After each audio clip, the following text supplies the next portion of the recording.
Hello and welcome to Wrestling's Bright Side, here with your first reminder that wrestling is supposed to be fun. Today we're going to be looking at one of the most divisive figures, not just in the WWE at the moment, but possibly in the company's entire history, Roman Reigns. The most common complaint you see of Roman online today is that he's always put into the main event spot. And while that is true in the last 4 WrestleManias, Roman's other one-on-one matches tend to take a back seat throughout the rest of the year. Of the 10 possible main events between WrestleMania 33 and WrestleMania 34, Reigns was in exactly one main event that was a one-on-one contest, which was at Payback, the event following his win against The Undertaker at WrestleMania 33, when Roman went one-on-one against Braun Strowman. Speaking of Braun, he seems to be the most popular choice among fans to take Roman's spot and be the monster that can finally dethrone the beast Brock Lesnar and become the new face of Raw. What these people tend to forget is where Braun started and who he can thank for putting him fully on the map as a main eventer, which is none other than Roman Reigns. Strowman was just another huge, freakishly athletic monster in a sea of the same until his feud with Reigns. Roman truly brought out the best in the big man, turning him from just another Gene Snitsky into the monster among men. While I'm sure there are those that think Braun would be a main event attraction by now no matter who he was feuding with, that just simply isn't true. Reigns brings something to the table that no one else on the roster can match: authenticity. While Roman could certainly use some work on the mic, whether that's better writing or something for Reigns to fix himself, there's no doubt that once he steps foot between the ropes and that bell rings, there's hardly anyone on the roster that can make it seem like a real fight, quite like Roman can. Whether Reigns is going up against Strowman, Brock Lesnar, Bray Wyatt, even the Big Show, there's no one better at making it seem like a big fight that you just cannot miss and then deliver on a monster hoss fight like you'd see in the movies like Roman can. That's really the crux of what makes Reigns so special. While he's certainly not the most technically proficient wrestler on the roster, he may just be the best sports entertainer. What most people seem to either not get or simply choose to ignore is that the WWE isn't just a wrestling company anymore. What matters even more than in-ring ability is your out-of-the-ring ability. What I mean by that is, what can you do outside the confines of a match to represent yourself?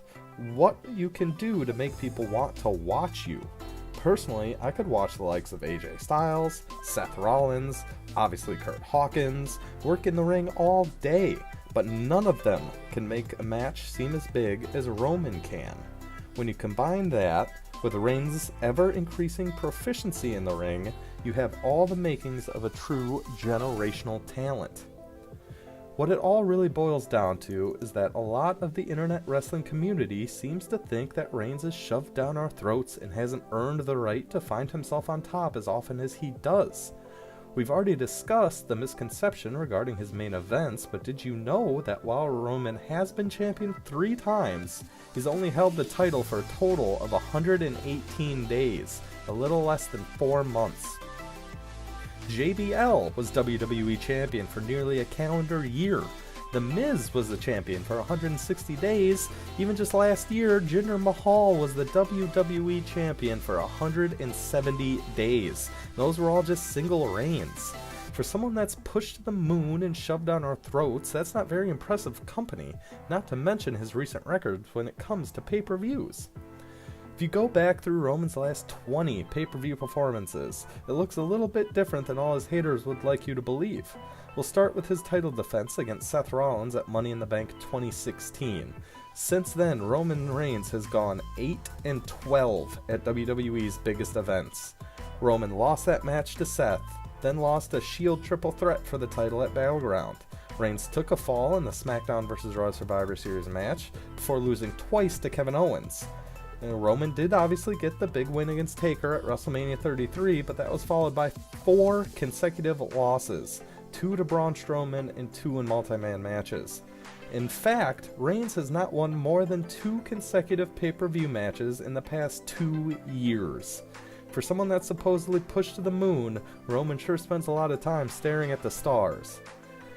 For all the hate that Reigns gets, and it is plentiful, we shouldn't lose track of what really makes him special. What makes people like my wife finally watch wrestling. What makes my 4-year-old daughter, who doesn't even know what wrestling is, say her favorite wrestler is Roman Reigns. It's easy to comment and say things like, oh, Roman's main eventing again, yawn, or LOL, Roman wins, but when you look at it, neither of those are true. While you may not agree that he's improving in the ring, or that he has a special aura around him that makes all his matches and moments seem like a big deal, well, at least now you know on the rare occasion that he does main event, he is likely to lose. So there you have it. I know a lot of people are just going to hate on Roman Reigns no matter what he does, but I just urge you to look at it objectively. Take off the Mark glasses for a minute and realize that even Roman Reigns has a bright side.